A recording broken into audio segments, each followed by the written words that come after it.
सही बताइएगा, क्या आप भी यही सोच के मार्केट के अंदर आए थे ना?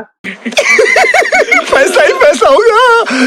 और अब सोच रहे हैं कि भैया ई क्या कर रहा है मार्केट, और कितना गिरेगा?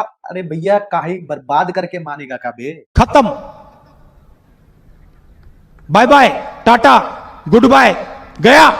अगर आप भी यही सोच रहे हैं तो इस वीडियो को आखिरी तक देखिएगा, क्योंकि आज मैं बात करने वाला हूं सबसे पहली कि यहाँ पर क्यों इतना मार्केट गिर रहा है, दूसरा कि अब यहाँ पर इतना मार्केट ऑलरेडी गिर चुका है, क्या और मार्केट गिरेगा, क्या यहाँ पर हम यहाँ से एक रिकवरी देख पाएंगे, क्या यहाँ पर नियर टर्म में 1 महीने 2 महीने में हम कैसा देख पाएंगे मार्केट को, वो बात करूंगा।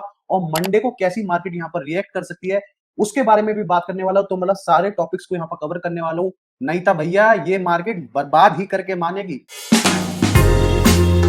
नमस्कार निवेशकों, मेरा नाम सार्थक है और आप सभी देख रहे हैं जागरूक निवेशक। तो बिना टाइम गवाए सबसे पहले अपनी सबसे बड़ी मुद्दे पे बात करते हैं कि कैसी रही इस बार की मार्केट, इस हफ्ते मार्केट ने कैसा परफॉर्म करा। तो अगर हम देखें बेसिकली जो फ्राइडे को मार्केट बंद हुई, हमारे जो दो मेन इंडेक्सेस थे निफ्टी 50 और निफ्टी बैंक, तो वो देखेंगे लगभग वो फ्लैट ही बंद हुए।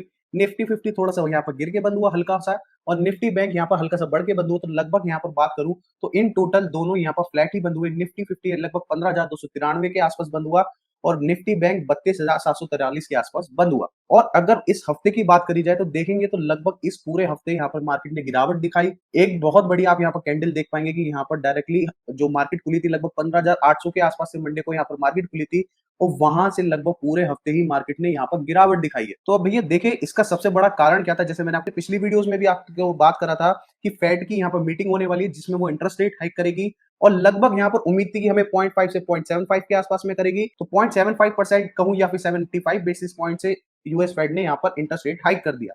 अब इसके कारण हुआ क्या कि यहाँ पर मार्केट के अंदर पैनिक फैला। क्योंकि देखिए सबसे पहले तो हमें ऑलरेडी यहाँ पर लगभग अनुमान था कि 75 बेसिस पॉइंट यहाँ पर फेड रेट हाइक कर सकता है। इसलिए जब ये मीटिंग हुई उसके बाद देखेंगे तो एक मार्केट के अंदर रिकवरी आई थी। नेक्स्ट डे देखेंगे तो मार्केट यहाँ पर हरियाली में खुली थी। पर लोगों को थोड़ा यहाँ पर लेट समझ में आया, जो जे पॉल जो फेड के मिनिस्टर है उनकी एक स्टेटमेंट, उन्होंने यहाँ पर बोला था कि जो यहाँ पर यूएस के अंदर करंट इन्फ्लेशन है वो 8.6% थी मई के अंदर, और वो यहाँ पर वो कोशिश करेंगे घटा के वो इस साल के आखिरी तक 2% ले आए। अब 2% अगर आपको यहाँ पर इन्फ्लेशन लेके आनी है इस साल के आखिरी तक, तो उसके लिए सबसे बड़ा आपको क्या करना पड़ेगा, यहाँ पर मेजर जो लेना पड़ेगा वो आपको यहाँ पर एग्रेसिव रेट हाइक्स करने पड़ेंगे।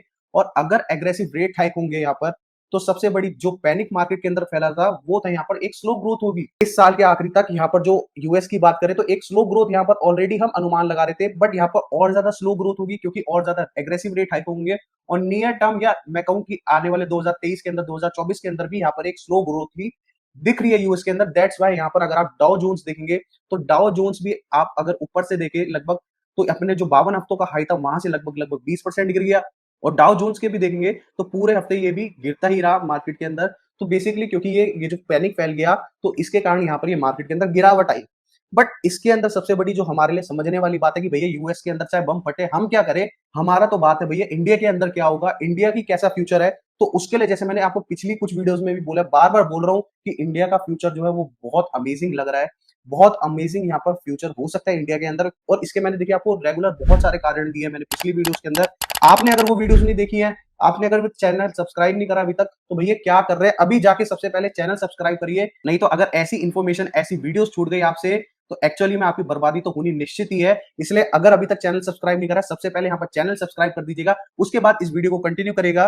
तो जैसा मैं यहाँ पर बात कर रहा था कि इंडिया का यहाँ पर फ्यूचर ग्रेट लग रहा है, और इसका अगर मैं कुछ कारण दूं तो सबसे पहला यहाँ पर कारण आप देखेंगे कि कॉर्पोरेट जो प्रॉफिट्स है आप देखेंगे लगातार यहाँ पर ग्रोथ दिख रही है। हमें जो कॉर्पोरेट्स के प्रॉफिट आ रहे हैं अधिकतर हमें यहाँ पर ग्रोथ दिख रही है। ऑफकोर्स यहाँ पर जो यूएस रशिया की वॉर चल रही है, सप्लाई चेन डिस्ट्रप्शन के कारण प्रॉफिट मार्जिन कम हुए हैं, बट यहाँ पर अच्छा खासा कॉर्पोरेट जो प्रॉफिट है वो ग्रो कर रहा है। साथ ही साथ में अगर आप इंडिया के अंदर देखेंगे, देखिए अभी इतने सारे डेवलपमेंट गैप्स हैं, इतनी सब चीजें यहाँ पर सही होनी बाकी है, और हमारी जो इकोनॉमी वो अच्छी खासी स्पीड से बढ़ रही है, एक अच्छी खासी इमर्जिंग मार्केट है, और इतनी सारी यहाँ पर गवर्नमेंट पॉलिसीज भी ला रही है। गवर्नमेंट यहाँ पर लोगों को प्रोत्साहन कर रही है कि जिससे वो एक अपना एंटरप्रेन्योरशिप की जर्नी के अंदर आगे बढ़ पाए। तो ऐसे के अंदर इंडिया का जो फ्यूचर है, अगर मैं next 10 years down the line बोलूं, 20 ईयर्स डाउन द लाइन बोलूं, तो बहुत अमेजिंग फ्यूचर होने वाला है। और इंडिया के ऊपर अगर आप यहाँ पर शॉर्ट करेंगे तो बहुत बड़ा लॉस होगा, ये मैं गारंटेड आपको लिख के दे रहा हूँ। Down the line 10 years 20 years बाद, तो अगर अब एक्चुअली में इंडिया का सबसे बड़ी बात आती है कि अगर इंडिया का इतना ही बढ़िया फ्यूचर है तो एफआईज यहाँ पर जो लगातार बेचे जा रहे हैं, लगातार आप देखेंगे इतने टाइम से वो अगर जनवरी से भी देखेंगे 2022 जनवरी से, तो वो लगातार यहाँ पर एफआईज बेचे जा रहे हैं। तो वो क्या यहाँ पर पागल है, सेलिंग कर रहे हैं इंडिया मार्केट्स के अंदर। तो इसके लिए देखिए सबसे पहले मैं आपको यहाँ पर जो मार्सलस के फाउंडर है सौरभ मुखर्जी, जो यहाँ पर ऑथर है कॉफी कैन इन्वेस्टिंग जैसे ग्रेट बुक्स के, उनका यहाँ पर मैं आपको एक इंटरव्यू सुनवाना चाहूंगा, उनकी क्लिप सुनवाना चाहूंगा। पहले वो सुनिए, उसके बाद यहाँ पर मैं बात करूंगा कि एफआईज यहाँ पर सेलिंग क्यों कर रहे हैं। जहां तक मेरे को दिख रहा है और जहां तक हमारी यूएस इंस्टीट्यूशन से बात होती है, यूएस इंस्टीट्यूशन की जो बिकवाली इंडिया में हो रही है वो मजबूरन हो रही है, क्योंकि उनके यूएस पोर्टफोलियोज में भारी पिटाई हुई है, उनके प्राइवेट पोर्टफोलियोज में जबरदस्त पिटाई हुई है। Private portfolios of many of the US investors we know, private portfolios are down 60-70% जो उनके अनलिस्टेड इन्वेस्टमेंट्स है। इसलिए मजबूरन इंडिया का माल बेचना पड़ रहा है उनको। इंडिया से किसी भी यूएस इन्वेस्टर को उतनी कुछ नेगेटिव व्यूज इंडिया के ऊपर है नहीं, मजबूरन बेच रहे हैं, उनके मजबूरी का हम फायदा उठा रहे हैं। तो जैसा कि यहाँ पर सौरभ मुखर्जी से भी अब आपने सुन लिया, उन्होंने भी यहाँ पर बोला कि एफआईज यहाँ पर परेशान है, बहुत यहाँ पर फोर्स्ड है इंडिया के अंदर सेलिंग करने के लिए, उनका मन नहीं है, स्टिल उनको सेल करना पड़ रहा है, क्योंकि जो उनके पोर्टफोलियोज हैं, जो उनके मेन प्राइवेट पोर्टफोलियोज है, उनके अंदर भी यहाँ पर 50-60% का लॉस आ चुका है। तो एट द एंड अब यहाँ पर उनको आके इंडिया के अंदर सेल करना पड़ रहा है, क्योंकि देखिए इसके पीछे का आपको लॉजिक समझना पड़ेगा कि इंडिया जो है एक एमर्जिंग मार्केट है, और एमर्जिंग मार्केट के अंदर आप कब यहाँ पर इन्वेस्ट करते हैं या फिर आप अपने पोर्टफोलियोज को कब ज्यादा डाइवर्सिफाई करते हैं, जब आपको दिख रहा होता है कि जो आपकी मेन कंट्री है, या लेट्स से बिकॉज आप इंडियन हैं तो आप इंडिया की मार्केट के अंदर काम करते हैं, और अब अगर आपको लगता है कि इंडिया के अंदर आपकी जो ग्रोथ है वो यहाँ पर कम हो सकती है किसी भी कारण की वजह से, बट जो एक्स वाई जी कंट्री है उसके अंदर यहाँ पर आपको एक अच्छी खासी ग्रोथ मिल सकती है अपने पैसे के ऊपर, तो आप क्या करोगे, यहाँ पर जो एमर्जिंग मार्केट होगी जिसके अंदर आपको सबसे ज्यादा ग्रोथ लग रही होगी, आप उसके अंदर पैसा डाल दोगे। बट अगर आपकी इंडिया की जो मार्केट है उसी के अंदर आपको मैक्सिमम लॉस आएगा, तो आप बजाय यहाँ पर दूसरी मार्केट में पैसा डालने के, आप सबसे पहले अपने पोर्टफोलियो को बैलेंस आउट करोगे, एवरेज आउट करोगे, और जो आपको अपॉर्चुनिटी दिख रही है अभी अपनी इंडियन मार्केट के अंदर ही, तो सबसे पहले आप उसके अंदर इन्वेस्ट करोगे, बजाय यहाँ पर दूसरी कंट्री या दूसरी मार्केट के अंदर जाने का। सेम यहाँ पर एफआईज के साथ हो रहा है कि एफआईज को बिकॉज अपने पोर्टफोलियो में इतना बड़ा लॉस दिख रहा है, दैट्स वाई वो यहाँ पर एमर्जिंग मार्केट, जो इंडिया जैसी एमर्जिंग मार्केट है, वहां से यहाँ पर पैसा निकाल रहे हैं, सो दैट वो अपनी जो कंट्री है जिसके अंदर वो काम करते हैं उसी के अंदर इन्वेस्ट कर पाए। बट एक कहावत हमेशा यहाँ पर याद रखिएगा, दैट मनी चेजेस ग्रोथ। जहां जहां ग्रोथ होगी, जहां जहां अपॉर्चुनिटी होगी, वहां वहां पैसा अपने आप आएगा। हमेशा याद रखिएगा, पैसा हमेशा लेस अपॉर्चुनिटी वाली जगह से मोर अपॉर्चुनिटी वाली जगह पे फ्लो करता है। कम बुद्धिमान व्यक्ति से ज्यादा बुद्धिमान व्यक्ति पे यहाँ पर पैसा फ्लो करता है। इसलिए आपको मैं बार बार बोल रहा हूँ कि सूनर और लेटर यहाँ पर एफआईज वापस आएंगे। 6 महीने 1 साल बाद यहाँ पर आप जल्दी देख पाएंगे कि एफआईज यहाँ पर फिर से आके वापसी करेंगे। थोड़ा सा उनकी जो कंट्रीज है उसके अंदर स्टेबलाइजेशन आएगी, फिर से यहाँ पर एफआईज वापस आएंगे और फिर से यहाँ पर पैसा लगाएंगे। तो बात आती है कि अब ऐसे टाइम के अंदर अब हमको क्या करना चाहिए। तो जैसा मैं यहाँ पर पिछली पास्ट इतनी वीडियो से बोल रहा हूँ आपको, कीप बाइंग और कीप बाइंग। अगर आपके पास पैसा है तो बाय यहाँ पर करते रहिए, थोड़ा थोड़ा बाय करिए, सारा पैसा एक बार मत डालिए। थोड़ा सा डिप दिखे आपको तो अपना थोड़ा पैसा लगाइए, फिर थोड़ा डिप दिखे तो फिर थोड़ा पैसा लगाइए। सारा पैसा एक बार में लगाने की बजाय यहाँ पर थोड़ा थोड़ा करके यहाँ पर पैसा लगाते रहिए। और अगर आपके पास यहाँ पर पैसा खत्म हो गया, ऑलरेडी यहाँ पर इन्वेस्ट कर रखा है, तो भैया शांति से बैठिए, आराम से अपने पास पेशेंस रखिए। चाहे तो यहाँ पर सबसे बढ़िया है एक अपनी फैमिली के साथ यहाँ पर घूम के आइए, कोई राउंड ट्रिप करके आइए, एक रिलैक्स करिए, क्योंकि इस टाइम की मार्केट के अंदर आपको पेशेंस रखना होगा। और देखिए अब जिन लोगों के पास यहाँ पर पैसा नहीं है खरीदने के लिए, तो इनके लिए मैं जल्दी यहाँ पर वीडियो लेके आने वाला हूँ, क्योंकि बहुत सारे लोगों की सबसे बड़ी दिक्कत ये रहती है कि जब मार्केट गिरती है एक्चुअली में तब लोगों के पास पैसा नहीं होता, और जब लोगों के पास यहाँ पर पैसा होता है तब यहाँ पर मार्केट बढ़ रही होती है। तो बेसिकली इस पैसे को कैसे मैनेज करा जाए जिससे कि जब यहाँ पर डिप आए मार्केट के अंदर तो आपके पास पैसा हो, तो इसके लिए भी मैं यहाँ पर जल्दी वीडियो लेके आ रहा हूँ, वहां पर पूरा यहाँ पर आपको मेथड समझाऊंगा।